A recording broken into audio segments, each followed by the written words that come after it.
let's face it, this whole longevity world, it's new territory. We're the pioneers, and we're really trying to pave the way for ourselves and for generations that come after us. So we're kind of the guinea pigs.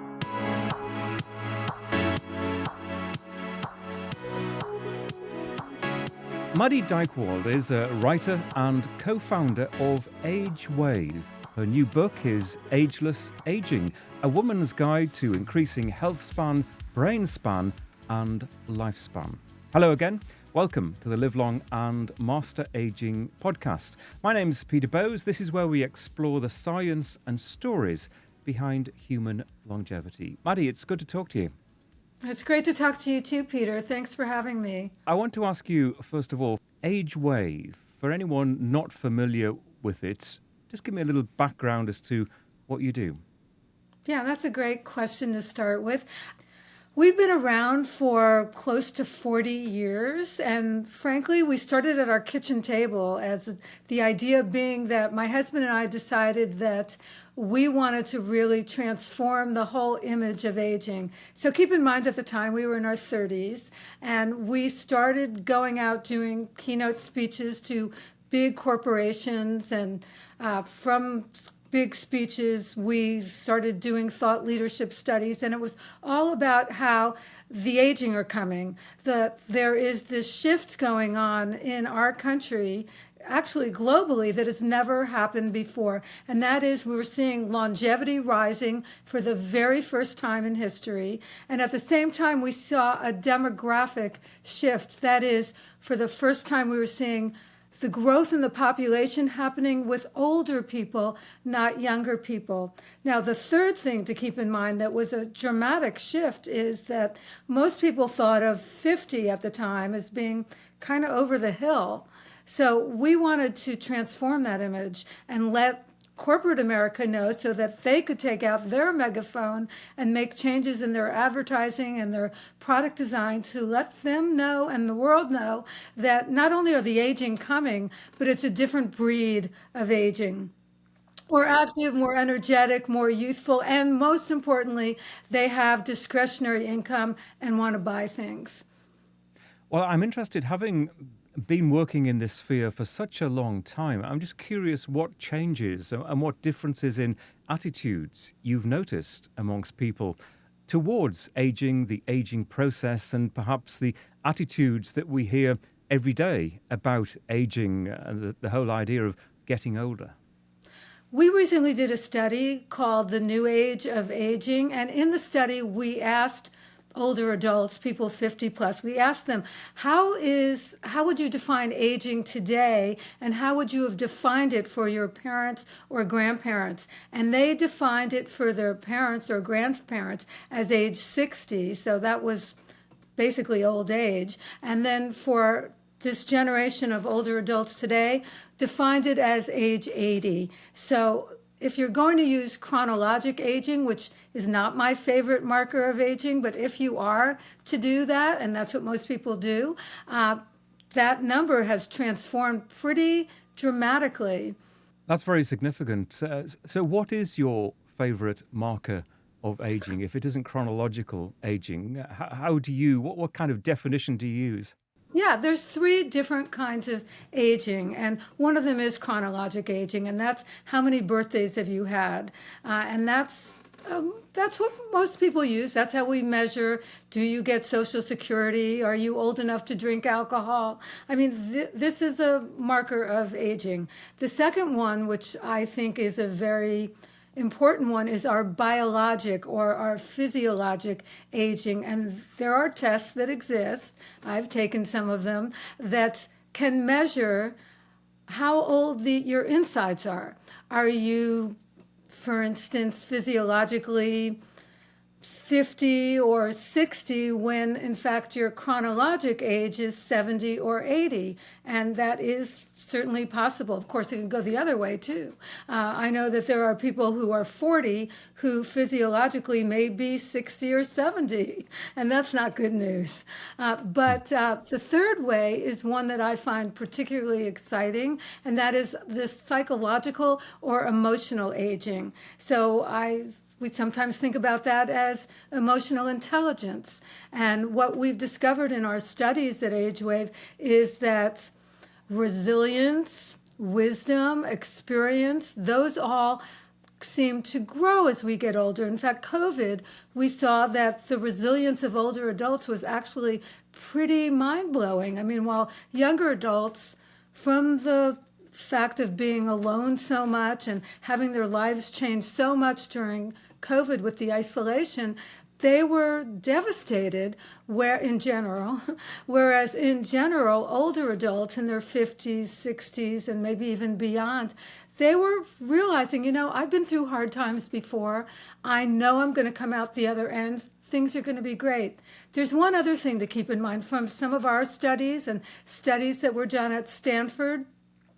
We saw that there's this U curve of happiness, and that is that young people are pretty happy. Older people are pretty happy. It's the people in between, midlife people, not so happy. They're so busy trying to raise a family potentially or building a career that it's very stressful, and their cortisol levels are pretty high. Whereas you hit around the age of 50 and you see happiness levels and contentment levels really go high, and you see stress and anxiety levels really begin to fall. And that's kind of counterintuitive, not really what you would expect. I think that's really interesting. Do you think society at large generally sees being older, and I'm using that very specific word deliberately, an older person, in a positive light, or are there still overwhelmingly negative connotations that if you're old, you must in some way be past it or physically decrepit?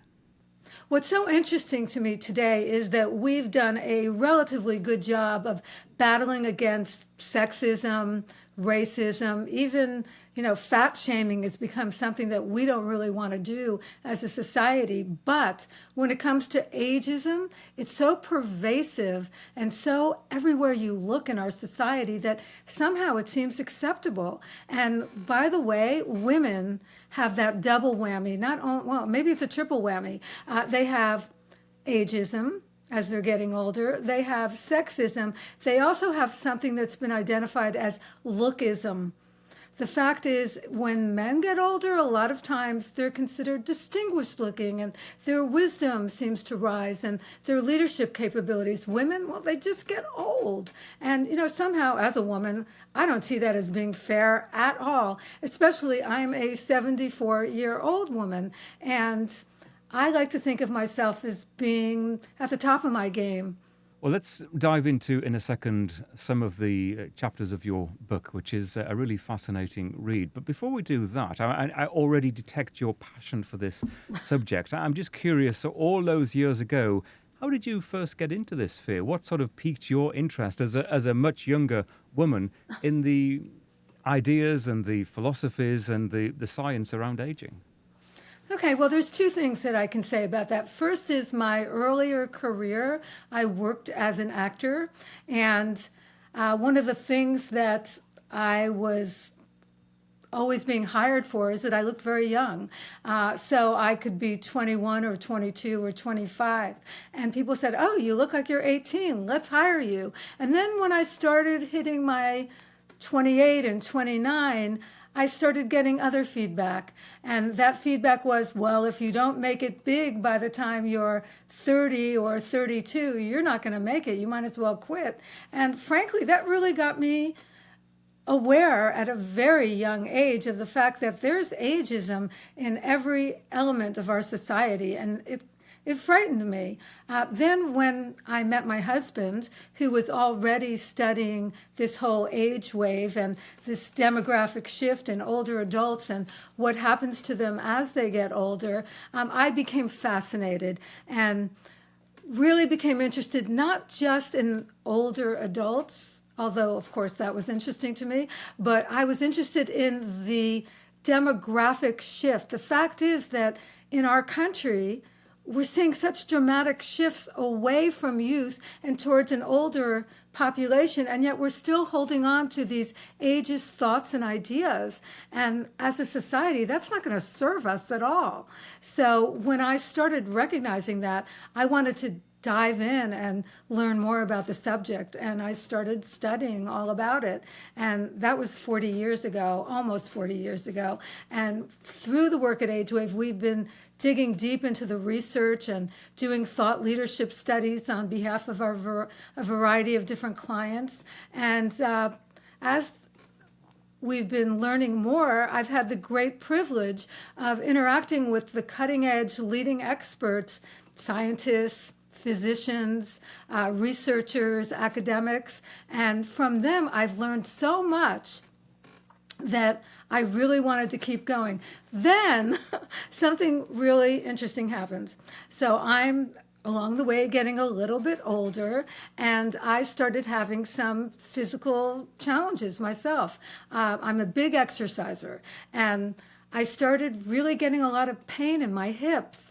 And so much to the fact that I started limping. And even my son, who, has always thought of me as being kind of like an aging hero or heroine, whichever you want to say, said to me, "Mom, you have got to get this checked out. You're starting to look like you're like old."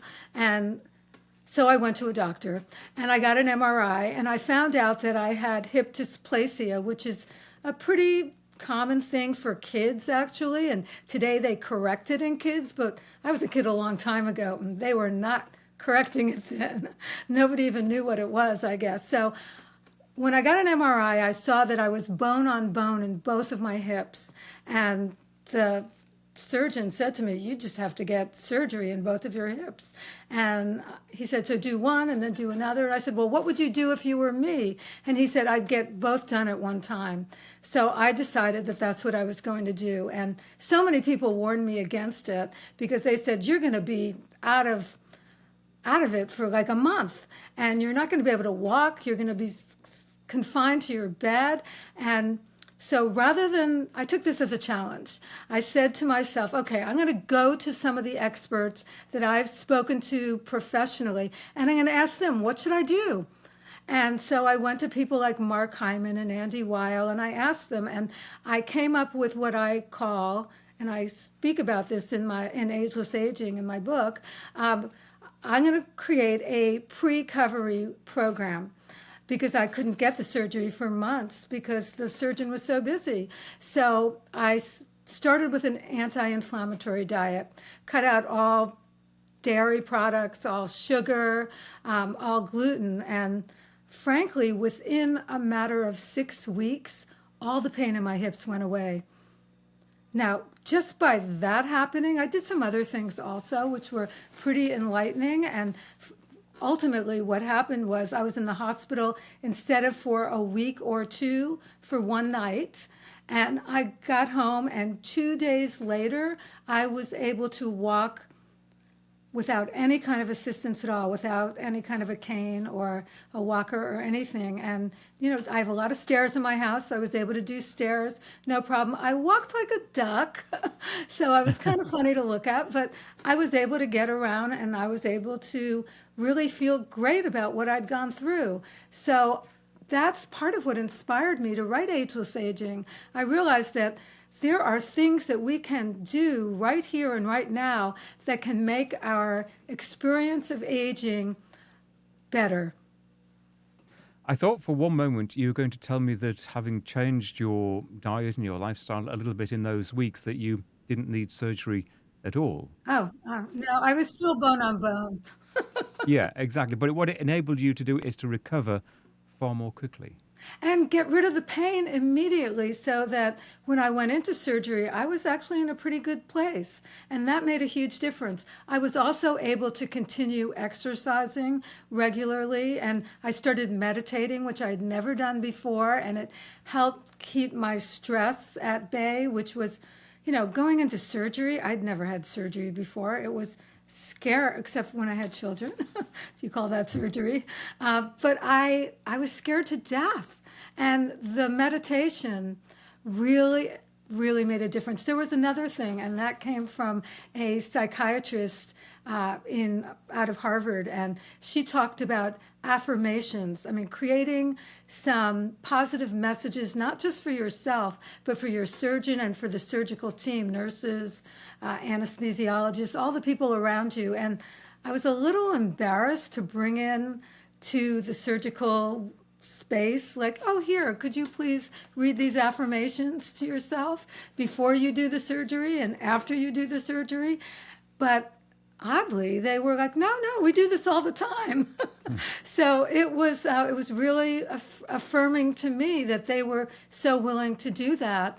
Also, even pre-surgery, the nurses gave me lavender to smell to try to calm my nerves, and it was really helpful. I mean, it was a really positive experience. So in your book, Ageless Aging, you focus in on, at least in the title, health span, lifespan, and brain span. Now, we've talked on this podcast a lot about lifespan and health span and the very distinctive difference between the two, health span being the number of years that we enjoy the best of health without those chronic illnesses, those chronic diseases that will probably inevitably creep up on us in later life. But the idea being to just push them back as long as we can. And then brain span, that's what I really want to talk to you about, because I assume the principle is the same, to live with the best health in our brain, the most active brain, the most responsive brain for as long as possible. That's exactly right. So as you said, this idea of matching health span to lifespan, it's not that new, although more and more people are talking about it all the time. But keep in mind that on average, women spend the last 12 to 14 years of their lives in cascading poor health. And that's not, nobody wants to go through that. So anything we can do. Now, what we've learned and what I really got to see and hear from experts at the cutting edge of this whole neurologic research that's been going on in terms of cognitive decline is that there are, in fact, things we can do to both match our brain span to our health span and to our lifespan. And that's actually new news. So just as an example, my mom and my grandmother both had cognitive decline. I got to watch my mother go through horrible decline it was devastating to watch. And it scared me to death because the old message just a decade ago was, sorry, whatever are your genetic packages, that's your genetic package. If your family has a history of cognitive decline, you're going to get it. So now, through the new research and the new scientific discoveries, we've learned, you know what, that's not necessarily the case. In fact, you can prevent potentially, or at least delay the onset of cognitive decline. And there are things we can do. That is such great news. Now, one of the other big pieces of news is that a lot of what we do, what's good for your heart, is also good for your brain.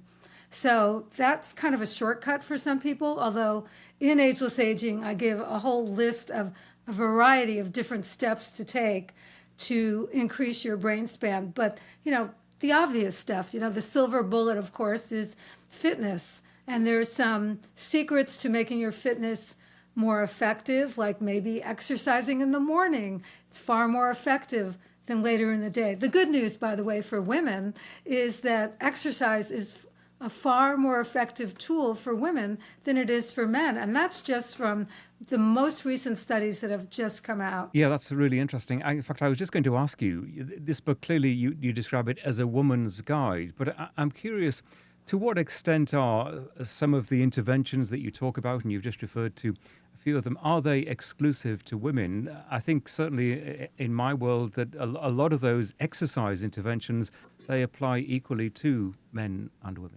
Okay, you're 100% right. There are a lot of the game changers and the action steps that I suggest in the book that are in fact good for men as well.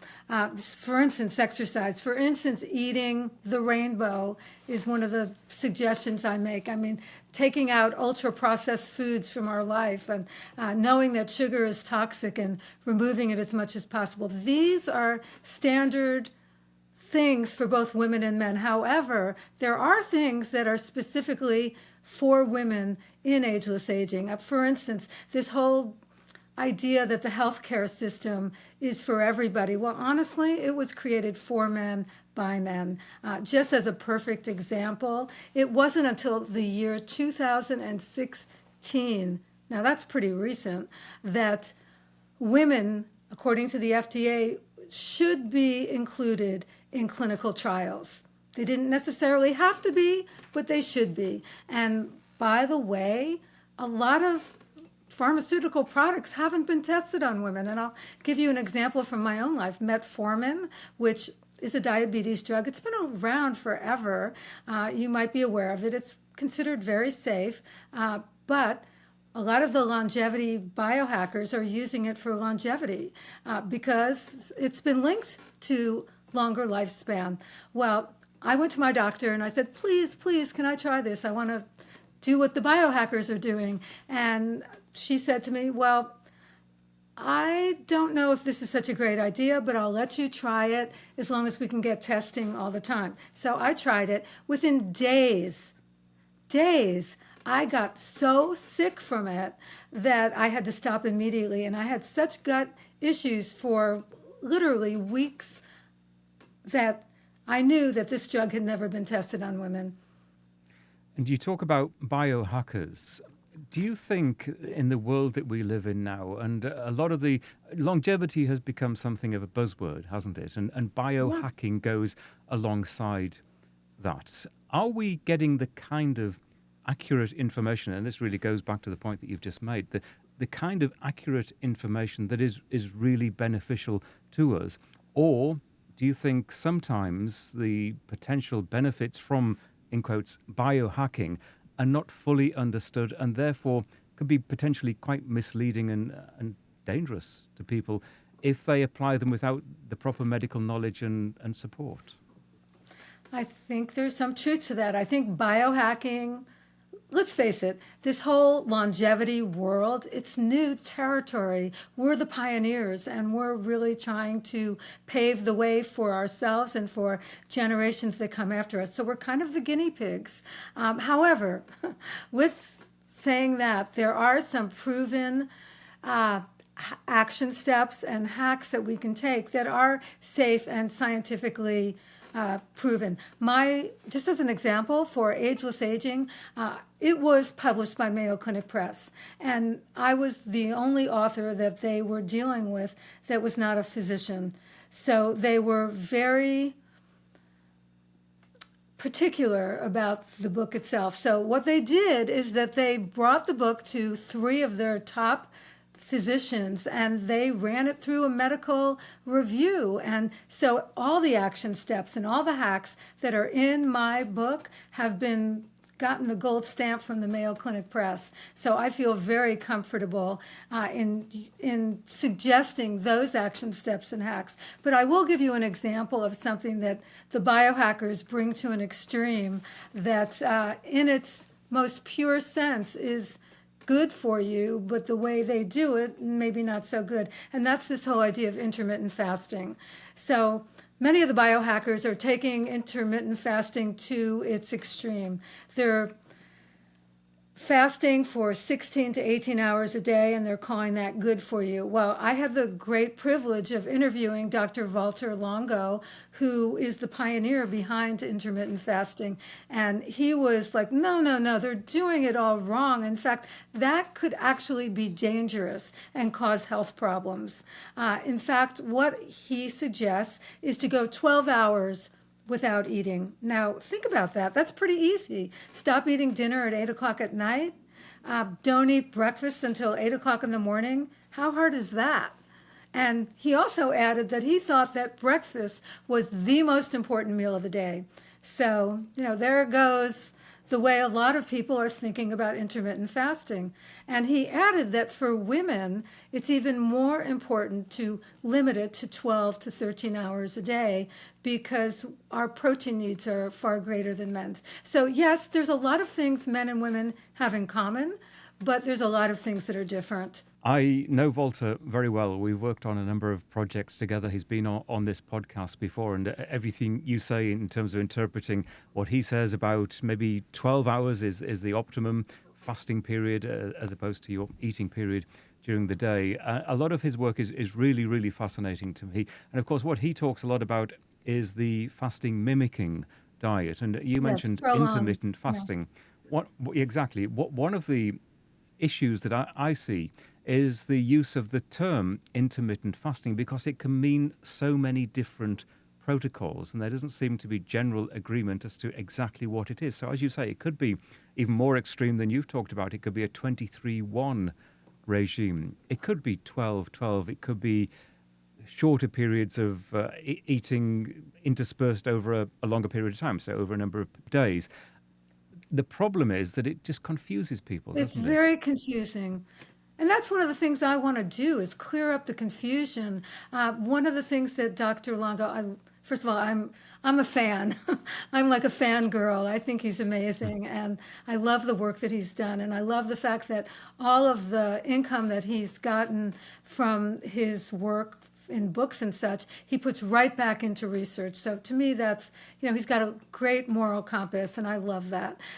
He calls it time-restricted eating, and I'm sure you know that, but maybe your listeners don't. And I think that that's a little bit easier to swallow, so to speak, because it's more clear. He also makes a great point, and I think it's an important one, is that one of the essential steps in this process is to stop eating dinner 3 hours before you go to sleep. And that's, like, if you think about it, it's just logical. It's like something my grandmother would have told me to do before she got cognitive decline, of course. Just sort of like an old wives' tale. It's the idea that your body needs the time to digest the food so that you can sleep more effectively. So I kind of love that.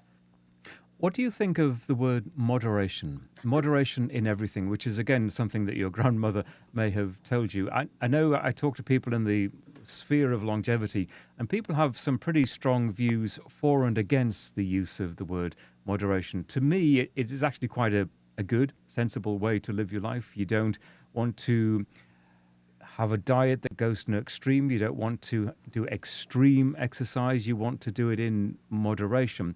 And if you apply that to the amount of alcohol you drink, the amount of red meat you eat or don't eat, you're probably doing okay. Others will say that moderation simply gives people an excuse to do what they want. Both things are true. I think that moderation is a lovely word, and I think it does resonate with a lot of suggestions that I make in Ageless Aging. On the other hand, it's also a great excuse. For instance, like, I would not suggest to people that they eat ultra-processed food. I would take that out of my diet completely. I mean, seriously, there's no need for that. I love what Michael Pollan says, eat real food, not too much, mostly plants. I think that there's a few things that we really need to consider, because our world has changed so much.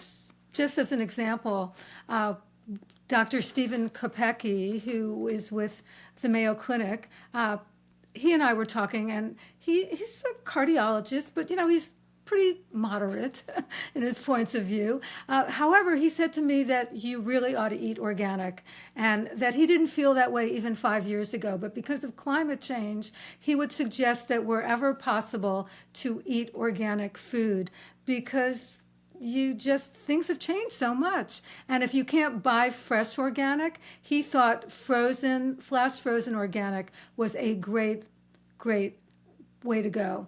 What do you think is the biggest obstacle to living the best lifestyle with your longevity in mind? Is it finance? Is it access to the best food or facilities to exercise, or indeed an understanding of not just exercise but movement and how that can benefit us? What is it in terms of populations at large that people are missing out on? Where are people failing? One of my key messages is, and I think I learned this from talking, I interviewed over 100 different scientists and medical experts and academics for my book. And one of the things that I really came to understand is that it's not just about one thing. It's not just about your food or your exercise or your sleep or your hormones or your sense of purpose. There's sort of a holistic recipe that includes all of these elements because they all work together. And frankly, it even includes finance. So let's say that you don't have your financial game in place and you're doing terribly there. It's going to affect your stress levels, which is going to affect your health and well-being. And then the idea, will I be able to even pay for my health care, really comes into play. If you're not eating a healthy diet, it's going to affect your sleep.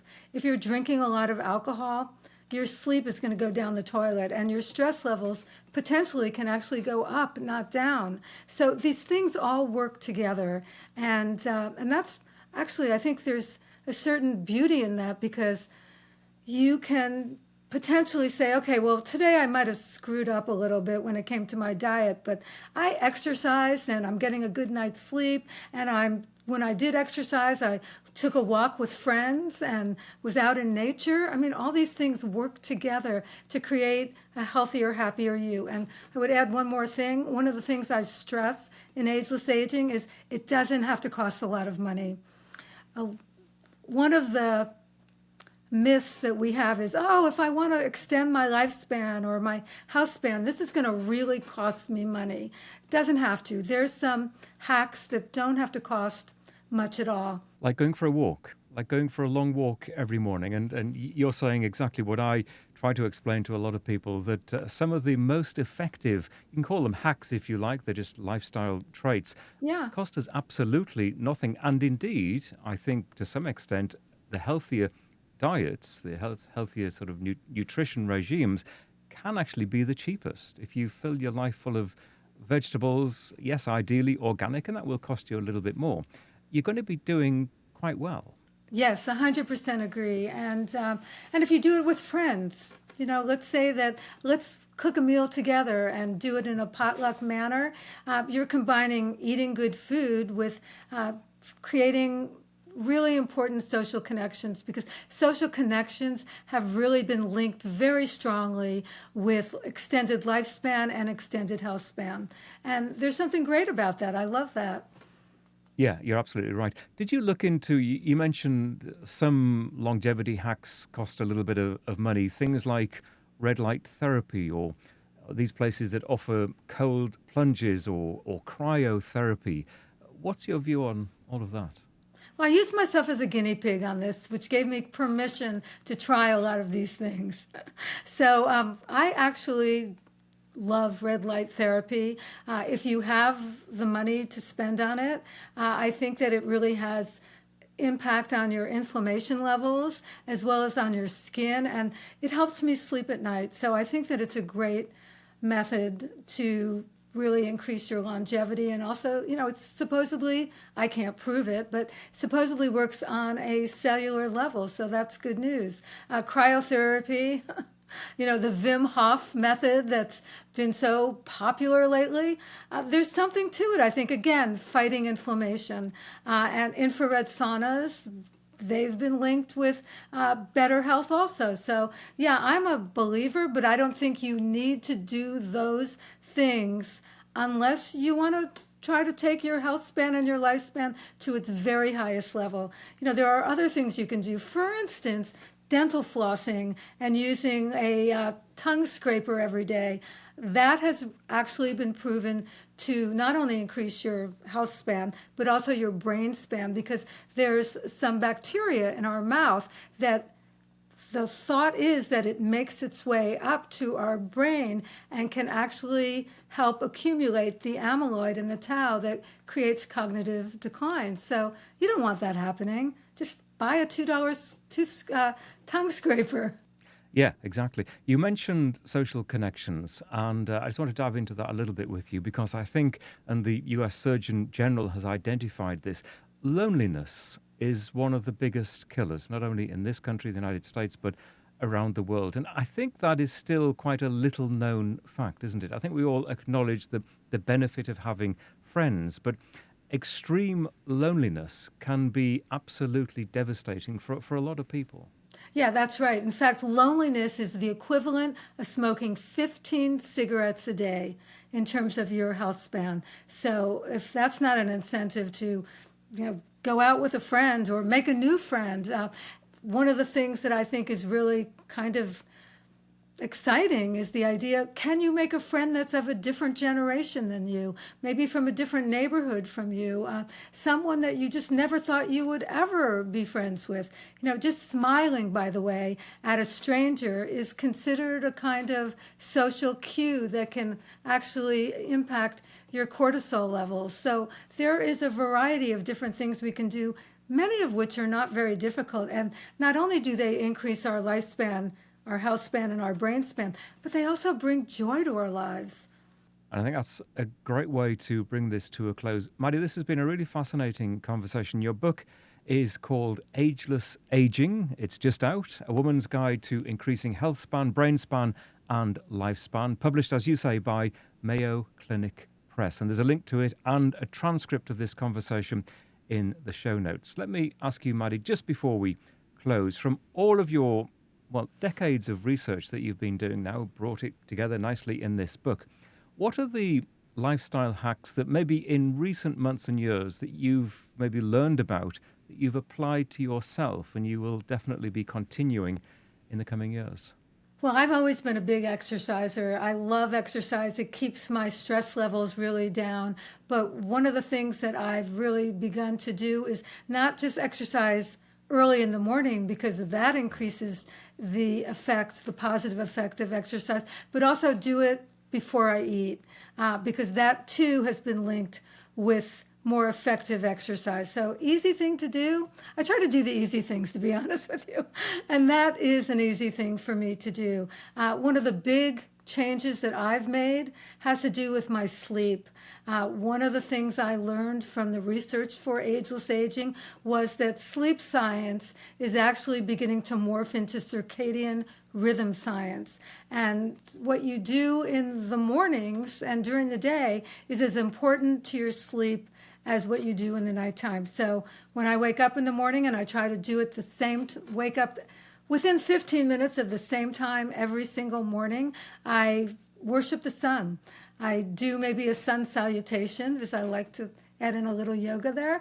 But I just really spend time just nourishing myself in the sun. And I know this sounds crazy, but it has really impacted my sleep in a positive way. Maddy, it doesn't sound crazy. It doesn't sound crazy at all, because you're doing exactly what I do. And it's really good for me to hear from people like you who've done, I guess, similar research. I've interviewed a lot of the same people that you've talked to, and come to exactly the same conclusions. And the lifestyle trait, and you've just beautifully described it, and that is getting up early in the morning at the same time every day. I like to be starting my morning walk as the sun is just beginning to come up. So you have that point of day when you don't need any sunscreen, the sun isn't particularly strong, but you're getting the benefit of that light. It's kick-starting the circadian rhythm. I also do it before breakfast because, as you say, I think there are benefits of doing that.